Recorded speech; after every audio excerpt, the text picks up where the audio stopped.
everyone, slightly different video today. I'm not doing an unboxing despite the fact I've got this box here, because if we look inside the box it's empty because I have already unboxed it. But I've been seeing lots of videos about these acrylic markers on YouTube, which is why I'm not doing an unboxing, because if you just put this brand into the YouTube search bar and click on and write unboxing, I'm sure you will find lots and lots of videos of people unboxing these.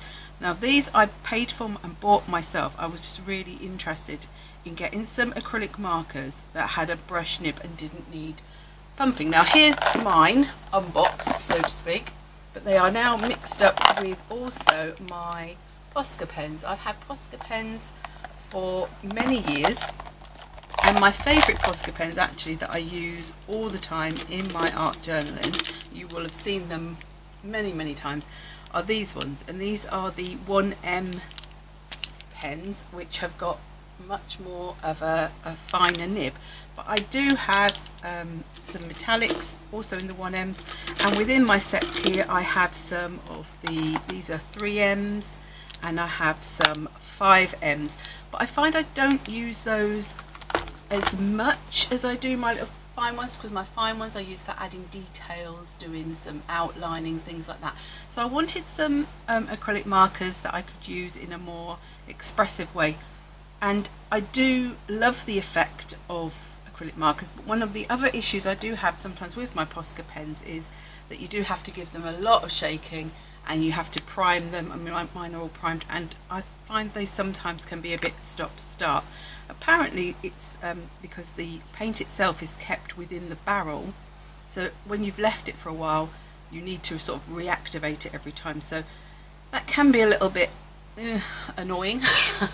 But also because it's got the bullet tips, all of the ones I have, it sort of has lessened my creative use of them. So I kept seeing these. Now I know that everybody on YouTube pronounces this Arrtx because they say art and then X. As somebody who used to teach phonics, to me this is Arrtx. Okay, but I'm going to say Arrtx because that's what everybody else says. But it's Arrtx, and as far as I'm aware, I haven't done tons of research, they are a Chinese manufacturer and they have these different sets. From what I can gather, a lot of the bigger sets, so I've only ordered 36 colours because I don't need a massive range, and I wanted to try them out. I didn't really want to invest in a massive sort of set, but they do I think it's 60 sets, and I think I heard somebody said there's 90 sets. But from what I can gather, if you buy different sets, there is quite a lot of overlap in the colours, so that is something that you would need to look at. Now this isn't a review, I'm not reviewing them because I don't feel that I have enough comparison or knowledge of pens to be able to do that, but I'm just going to give you my opinions, and I wanted to show you some of the things I've already done with them, and then I'll do a little sort of art journaling time-lapse project onto black, I'm thinking, so that you can see them actually being used, see the colours in action, how they work. So far from what I've seen, I'm really enjoying them. They're not like a Posca pen in that once you take the lid off they are already sort of primed and ready to go. The ink sits in the nib constantly, and these have a beautiful brush tip. Now I have been keeping mine, I've separated them into warms and cools, sort of roughly, but I have been keeping my markers tip down because when I've seen the bigger sets that come with a base to them, that people are keeping them tipped down, and I figure that because they're not like your Posca, it doesn't matter. Then the paint is not sitting in the tip, it's sitting in the barrel, so every time you're sort of igniting it, so to speak. So I don't worry about my Posca pens, I keep them upright, I've never had a problem, and I've had some of these for a long time. So I've been keeping these downwards. The only thing I have found from that is a couple of them I notice, I don't know if it's because all of the paint is then going to the tip, they're a bit like over wet, but I'm going to keep my eye on that and see. If not, I may put them back into the box and keep them as horizontal, but I'm just trying it out really. So they come in this box. When they arrive, you do need to make sure that they give you these stickers separate. that you have to stick on. Now the stickers are in the order that they are in the 2 trays. So I made sure that I put my stickers on before I even took them out of the box. Well, obviously I took them out of the box to put the stickers on, but I didn't take them all out and then have to find the colours, so I knew that the colours were correct. It's a little bit weird because you get numbers, you don't get colour names, so you know, it doesn't really matter to me because I only use them in quite art journally abstracty way. But if you were somebody who was more particular about having your certain greens or whatever like that, that might be an issue. And then the other thing is, obviously, the colour that you get on the barrel, the colour you get on the sticker is not necessarily a true match to the colour in the pen, which is why it is important to do a swatch. So I have in my little, I bought a couple of new little sketchbooks from both Royal Talens. So this one is branded under Sakura, which is still part of Royal Talens, and this one says Talens Art Creations. So this is a manila cream sort of paper. So if I just hold that there, so if you wanted to screenshot a swatch sheet for this set of 36, I think these are like the more brighter colours. I think there's another 36 set that has more pastel-y tones. I'm not sure. I'll wait and see whether that's something I would want to be buying, and it would also depend on how much overlap there is with this set. But I've swatched them all out in here. I have put my black permanent pen lines down to see how opaque.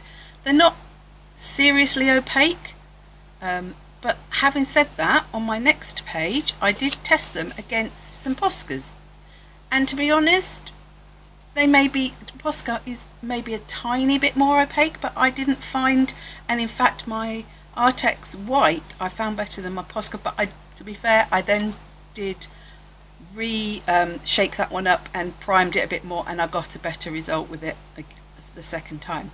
But you know, I didn't find an awful lot of difference between the opacity or the colour laydown, but this is when I've only just bought them, so that's something to consider, is are they going to sort of be as long lasting as the Poscas, which I won't know until I've sort of had a more of a play with them.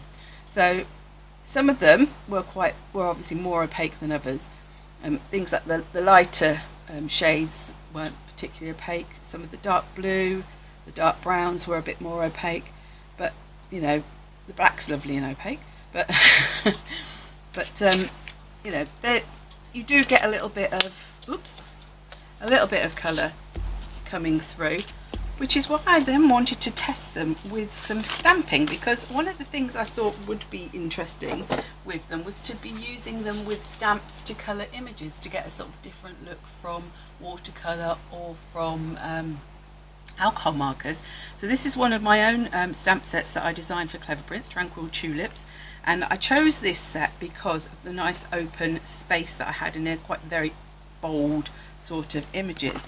And I did stamp them out. Let's bring them up a little bit closer for you, and coloured them in. The only thing I would say is if you colour in them with your acrylic markers, even if they aren't totally opaque, they still do cover a lot of the black lines. So what I did is after I'd coloured them in, I then went back over with my my Posca 1M, which is a nice fine line, and redrew the lines in, which wasn't too tricky with this. And then I went in with my white 1M Posca to bring in some highlights. But I also decided to have a little play drawing in the in a stencil, and then doing some flicky colouring for the grass. And this is another swatch. I decided to try and swatch the colours out by almost their colour families. I think I messed up. That one probably needs to be more over here, or over here actually, more into this group here. But just to see, you know, what range of different colour families there are within the set.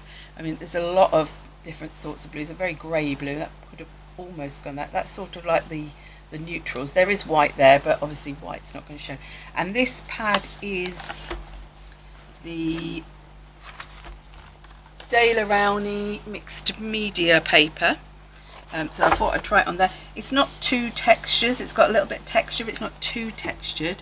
I do find that these brush markers go down really nicely. They go down really nice and smooth, whereas sometimes I do find with my Posca pens that they can be a bit sort of spluttery sometimes if it's too rough.